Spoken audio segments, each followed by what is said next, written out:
guys, good day. Welcome again to my YouTube channel. Kamusta kayo? Medyo mainit yung panahon. Inom kayo ng maraming tubig, stay hydrated. Kung makapansin nyo sa last post ko, nag-camping ako. Sobrang nag-enjoy ako, nag-unwind ako. Sinavor ko yung camping na yun. And marami akong na-realize na mga bagay. Makikita nyo naman sa title kung anong gagawin ko. Na-realize ko na to get a new bike dahil doon sa gravel challenge is sobrang nag-enjoy ako. At uulitin ko yun ng ilang beses. So mamaya ipapakita ko sa inyo. Pupunta tayo ng San Juan para kunin ang aking bagong baby.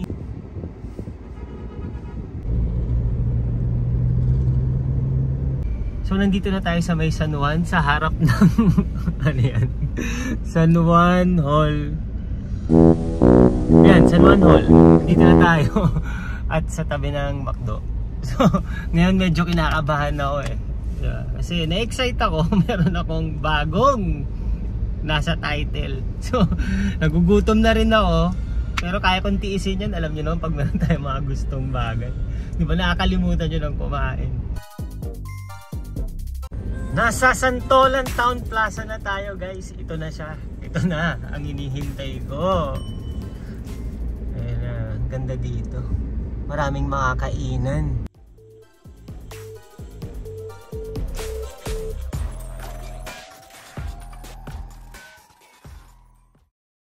Naghanap na lang ako ng parking para mapuntahan ko na yung bike shop. In 15 minutes guys, nandito na tayo. From Bicicleta, Manila kasi dumaan muna ako sa shop. Kinakabahan akong pumasok. Unison San Juan.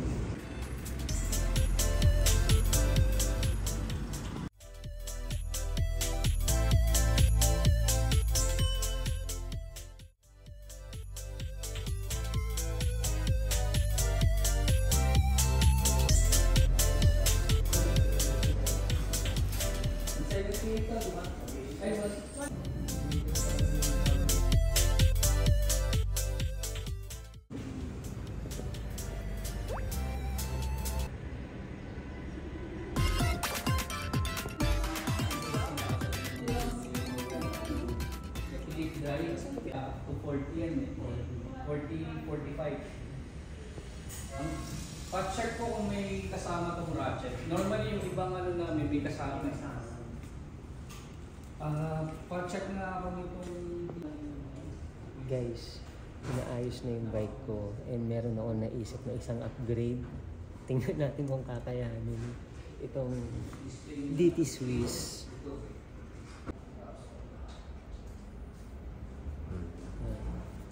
So, carbon na siya. Good for gravel. Ito yung price niya. Good din sa bulsa.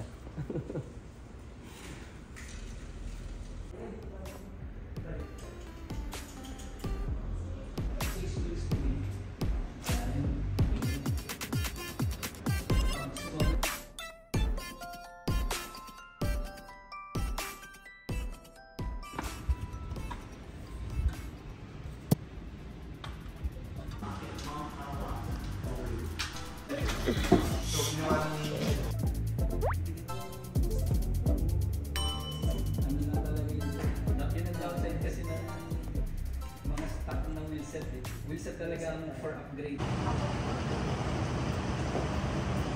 Iniwan ko na kasi kanina pa ako kinakabahan. Babalikan ko na lang sa Unison Bike Shop yung aking bagong gravel bike. Kain muna tayo. Ang ganda din dito guys kasi sobrang convenient. Habang nagpapagawa ka ng bike, marami pang mga kainan. May mga dessert, purple oven, meron pang iba. So magla-lunch tayo ng anong oras ngayon? Alas 10 na yata eh. Oh, ngayon pa lang tayo magla-lunch. Breakfast wala din. Ganyan pag excited ako sa bike na may bago. Excited din ako sa presyo. Subo lang ako.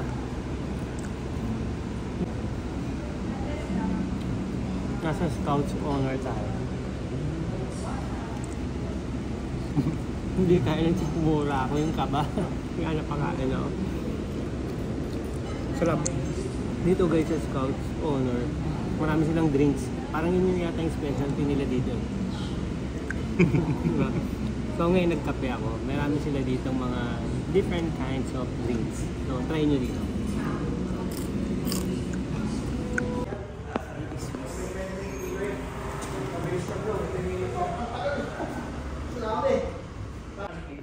Ping ping.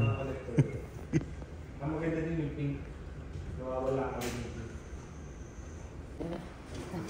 Hindi ismis. Dahil kay Sir Kiko. Nakabili ako ng Ganda ng bike. Meron siya yung... Ano siya sabi ko yung yung sa mga gabi? extra small lang. Nagkaroon ng learning curve lang. Size ko dati yan. Pero Hindi mo pwede kang yung Natapos na ako, inabot na ako ng gabi dito sa The Bike Shop by Unison. Salamat Miss Leng. Nagkaroon ako ng DT Swiss na wheelset. Grabe. Dikit mata ko siyang kinuha. So ito yung box. Uwi ko na siya and excited na ako siyang masubukan. Scott Addict Gravel 20. Finally, nakauwi na tayo guys. Smash! Ito yung DT Swiss na kinuha ko. Dagdag upgrade sa pinurchase kong brand new Scott Gravel Addict 20. Gravel setup. Yan ang mga makikita nyo sa mga susunod na pagbabike ko. Yan yung gagamitin kong bike. So, excited na ako. And salamat, Unison. Kay Sir Kiko, nandyan siya sa The Bike Shop by Unison. Nagba-bike fit din yun. Sabi ko soon, iba-bike fit niya ako.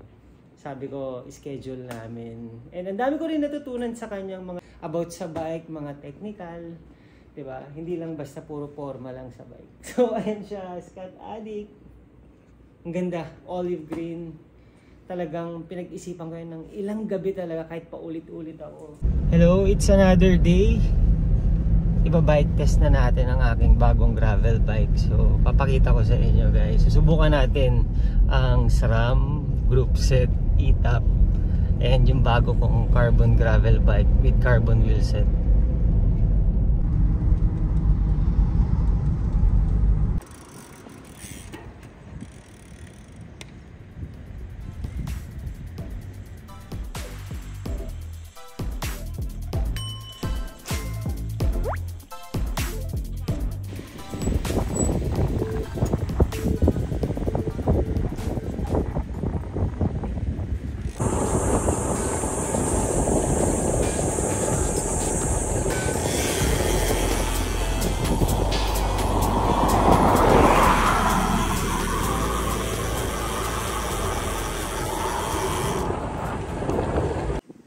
Ayan guys, bike check time naman tayo. So, ayan yung Scott Addict Gravel 20 ko.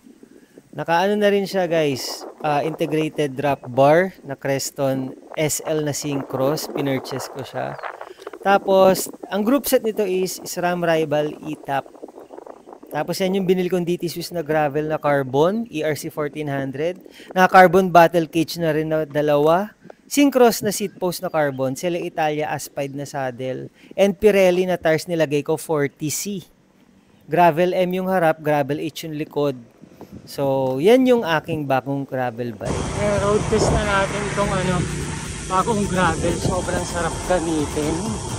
And masaya.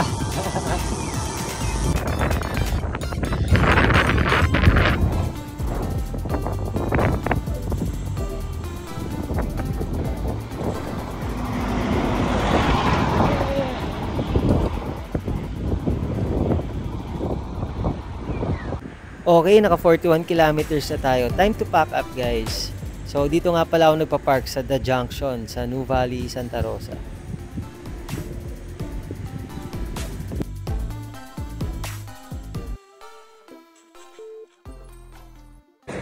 Sabi ko yung mga parts, specs, pati kung anong brand siya.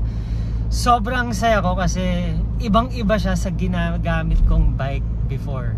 Walang magpasalamat sa mga sumusuporta sa akin sa Sprinto Sunglasses. Thank you. Ayan yung bike ko. Sa lagi kong everyday use na sunglasses, eyewear o ano man yan. Sprinto yun.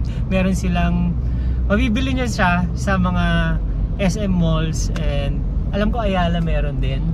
And ayan, sa Helly Hansen sa inattendan ko nung isang araw, yan yung utility bag na ginamit ko, sobrang ang dami kong nalagay doon na mga tools, etc, mga sunblock pag nagbabike ako, mga kailangan ko.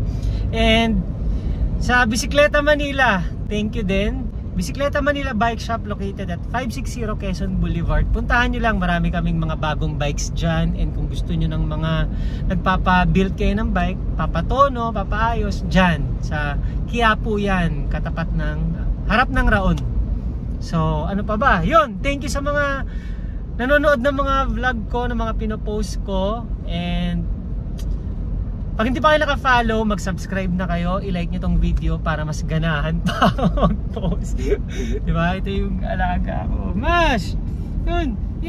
Mashi! Yun o! So, thank you guys sa suporta sa buhay kong walang hanggan.